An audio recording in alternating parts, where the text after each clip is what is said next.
Good morning guys, and welcome to this edition of Hikelopedia.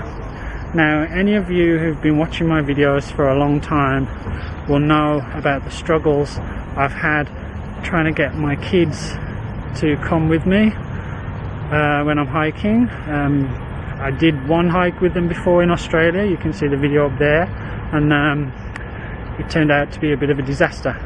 Anyway, imagine my surprise when a couple of weeks ago my son suddenly said to me, "Dad, I want to go to Bukit Timah Nature Reserve." And I'm thinking, what's going on?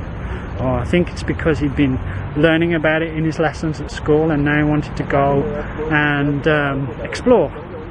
And so, as you may know, this week is a school holiday. So today, me and my son are going to climb Bukit Timah. Say hi! So let's go.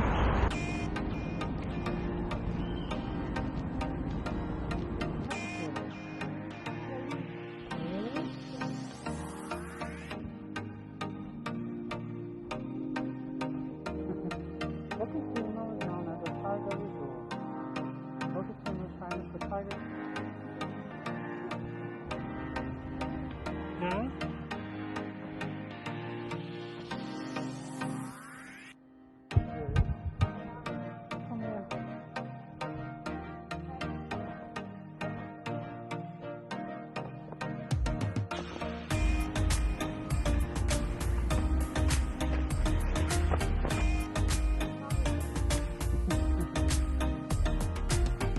The only way is up.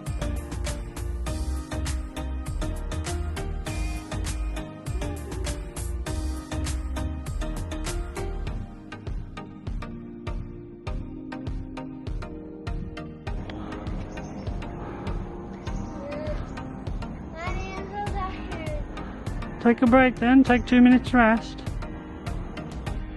I'm quite surprised that we've got this far without him mowing yet. The only thing he said so far is I'm tired.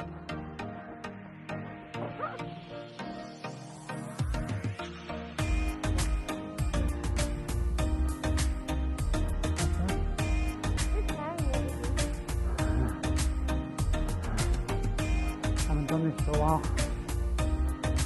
So far.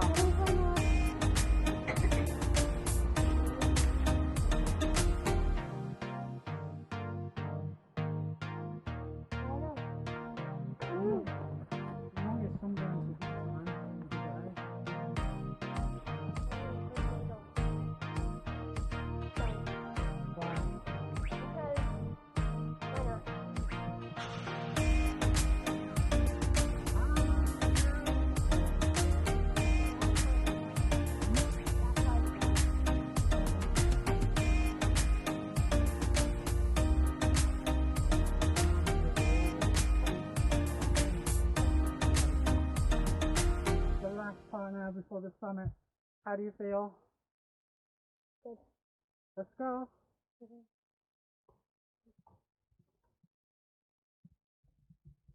I'm very proud of him.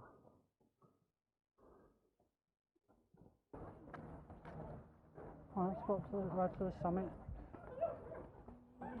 You made it. Yeah, I'm tired. Your first ever hiking expedition in Singapore, what do you think? Did you like it? Sure. You tired? Yes.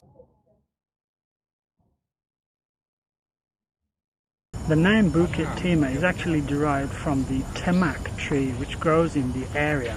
Like that. Bukit, as we all know, is the Malay word for hill, while Timah comes from tamak and not from Timah, which is the Malay word for tin.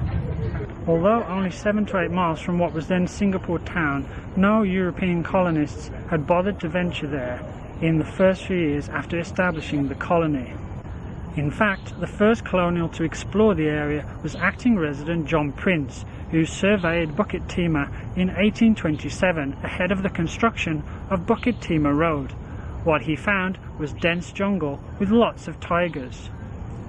Chinese immigrants to Singapore, however, were more adventurous and by that time had already established gambia and pepper plantations in the area in spite of the constant threat of tigers.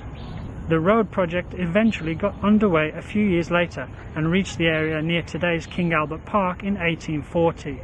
It was built by convict Indian labourers who were also employed to hunt down and kill the tigers. Okay, so we made it to the top. Now you can claim your reward. What do you want? McDonald's. So we just saw a Waggler's Pit Viper. It's the first one I've ever seen, so I'm pretty happy about that. What did you think about it? I thought it was scary. Really? But it wasn't doing anything, it was just sitting there. What if it launched at? They won't launch at you unless you get very, very close, and we didn't get very close, did we? You did. No, I didn't. I'm just using my camera. Anyway, it was pretty cool, right? Yeah. I've been to Bukit Timah many times, but I've never come down this way before. It's really, really steep. I didn't realise.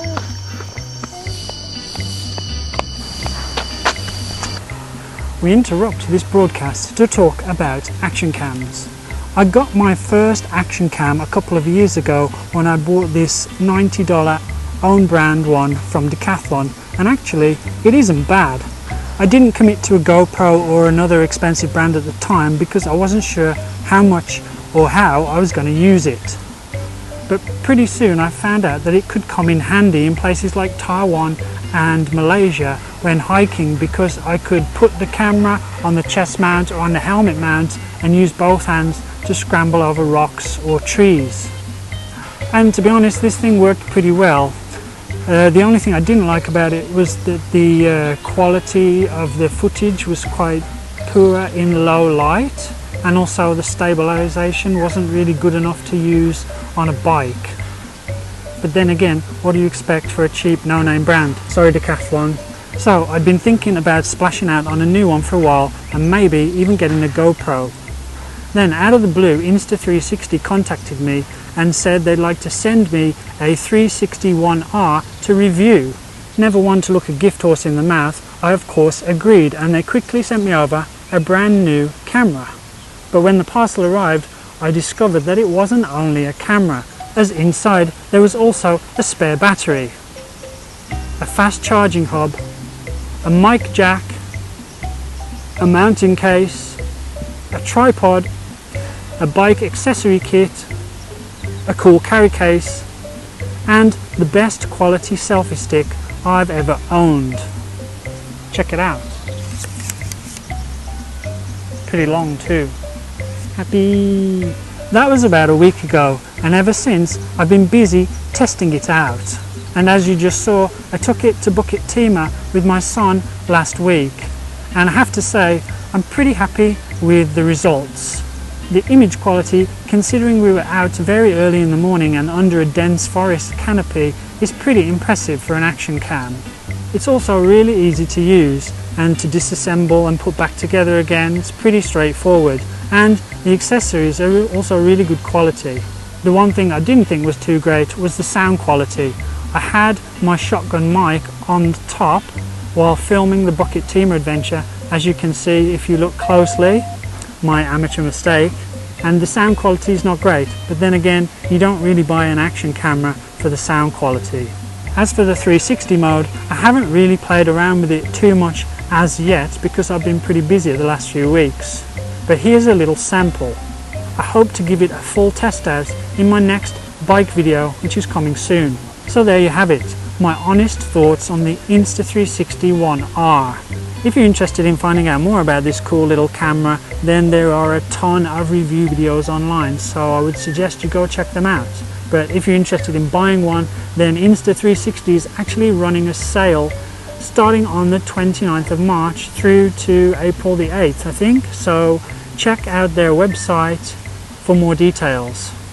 And now, back to the action. Ready to go and get some McD's? Yeah. Okay, let's go.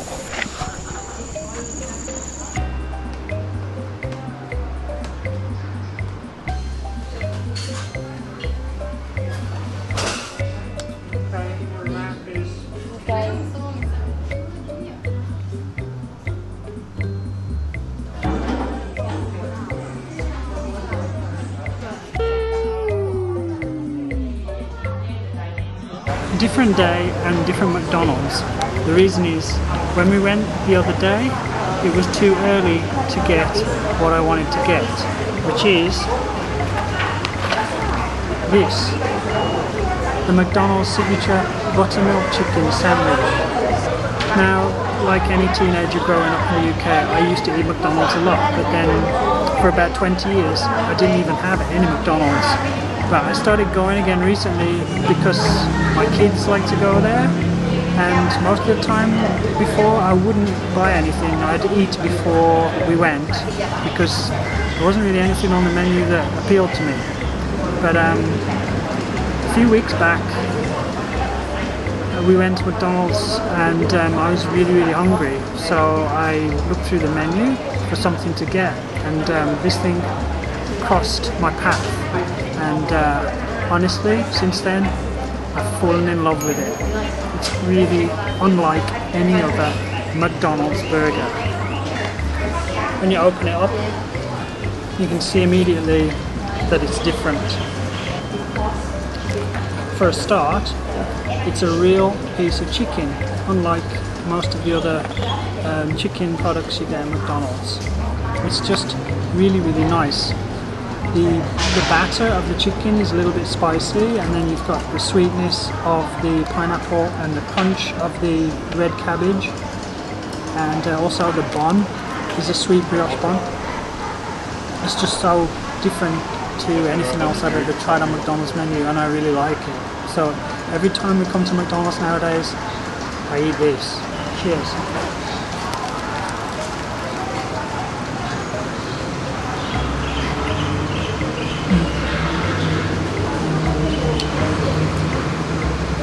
So good. So next time you're at McDonald's, if you've never tried this before, try it and tell me what you think. I love it. And by the way, this video is not sponsored by McDonald's.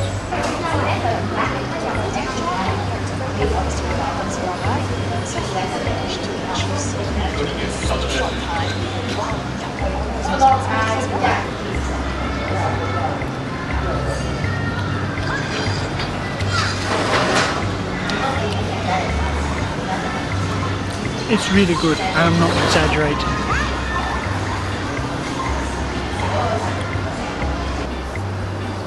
Okay guys, we've come to the end of our Bukit Timah adventure, and we've really enjoyed it, haven't we? And I hope you have too. If you liked it, then don't forget to give us a thumbs up, and please consider subscribing. And if you like to catch my adventures every Saturday morning, then you can always hit that bell for notifications.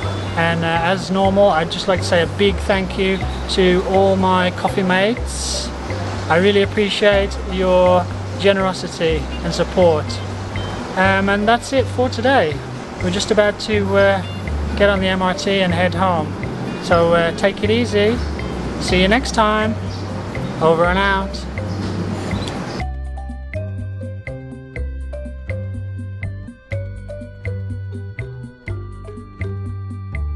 Let's go. Smile.